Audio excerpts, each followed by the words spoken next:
Oi, nonos anos, tudo bem? Hoje a gente vai fazer uma revisão sobre a Primeira Guerra Mundial e a Revolução Russa. Nas próximas aulas, a gente já vai ter as nossas avaliações, os simulados, então prestem atenção nessa explicação. Bom, a Primeira Guerra Mundial, ela começa em 1914 e vai até 1918. Antes de começar a guerra, os países da Europa já haviam formado suas alianças. Então, a gente tem a Tríplice Aliança e a Tríplice Entente. A partir daí, eles começaram o que a gente chama de paz armada. Eles começaram a se organizar, a ter armas e o exército. Aí, pessoal, o estopim da guerra é a morte do Francisco Ferdinando, porque ele era do Império Austro-Húngaro. E quem mata esse herdeiro é um cara de origem russa. Então, a Áustria-Hungria declara guerra para a Rússia. E assim, ela não declara guerra só para um, declara guerra para todos os aliados dessa aliança. O que eles queriam? Por que eles brigavam nesse período? Porque eles queriam aumentar o seu domínio de territórios e mercados consumidores. Eles tinham rivalidades, eles tinham xenofobismo, eles não gostavam de estrangeiros nos seus territórios. Então, eles brigavam por território, né? E o estopim, então, foi a morte desse Francisco Ferdinando. Bom, a gente tem vários momentos da guerra, né? Na verdade, são 3 momentos assim diferentes. Um de movimentação, outro da Guerra das Trincheiras e, por último, a entrada dos Estados Unidos e saída da Rússia, porque ela estava tendo um problema lá na casa dela. Nessa tela, a gente está vendo aqui, o que eu queria destacar as consequências, né? São 10 milhões de mortos, a reestruturação do mapa e assim, o pós-guerra ele faz com que a Alemanha se torne a grande perdedora e isso vai provocar um sentimento de revanche nos alemães. Por isso que a gente vai ter depois a Segunda Guerra Mundial. Aqui a gente tem algumas imagens importantes. No canto aqui a gente tem a paz armada, aqui em cima, né? Por quê? Era o que eu estava comentando, eles já estão se organizando. Então, antes de começar a briga, vocês não podem esquecer disso. Antes de começar a guerra, eles se organizam, tá? Aqui tem uma foto do Francisco Ferdinando sendo morto. Aqui a gente tem a imagem das armas químicas que eles já usavam nessa época. Essa época começou a usar avião, a usar tanques de guerra, armas químicas, metralhadora, tudo foi na Primeira Guerra Mundial.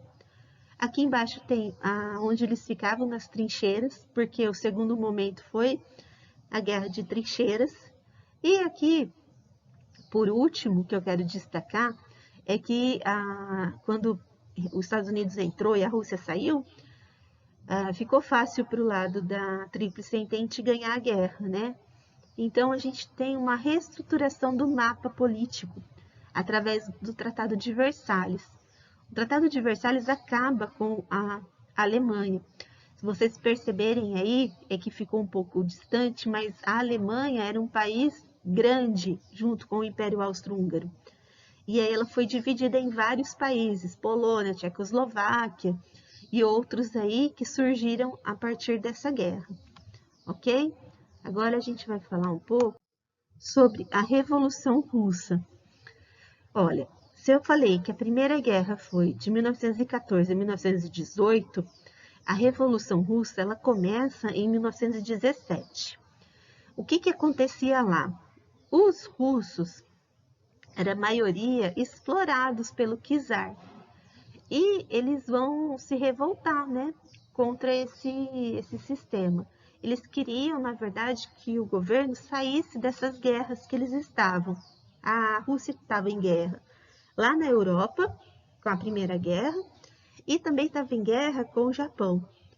E isso causa muito gasto, né? E o czar não queria saber de nada, o czar queria que tivesse que pagassem os impostos, né, para continuar as guerras.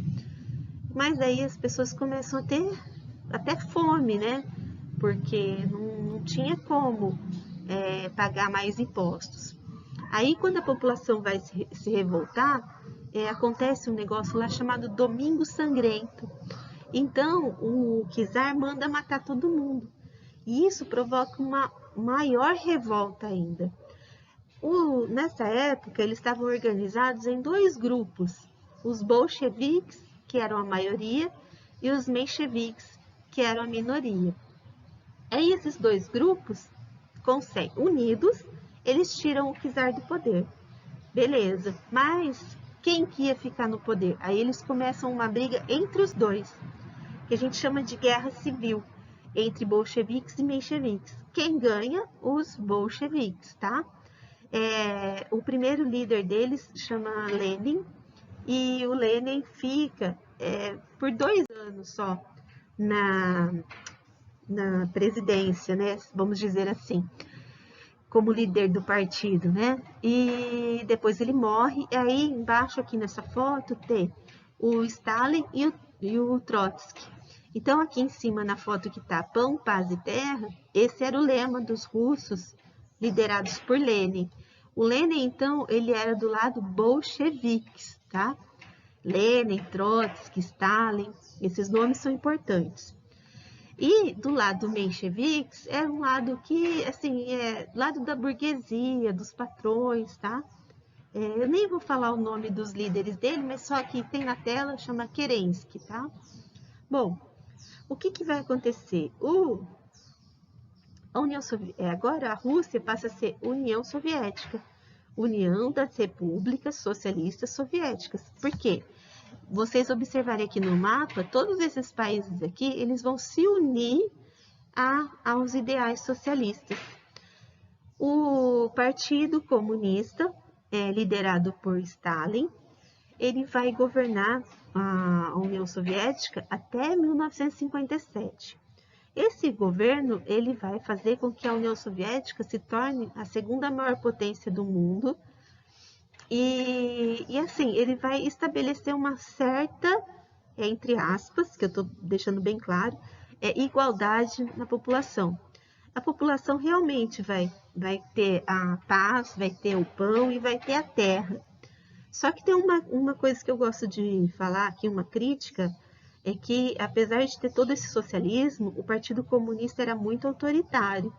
Então as pessoas não tinham muita liberdade, a imprensa era manipulada, tudo isso. E só que foi uma grande revolução. Essa palavra a gente tem que gravar bem. Revolução é uma grande transformação, uma grande mudança de pensamento. Então, após a Revolução Russa, surgiu no mundo essa nova forma de governo, que é o governo socialista e que existe até hoje. Tudo bem, pessoal? Leiam os textos, façam as atividades e qualquer dúvida pode me chamar aí que eu respondo, tá? Um beijo da professora.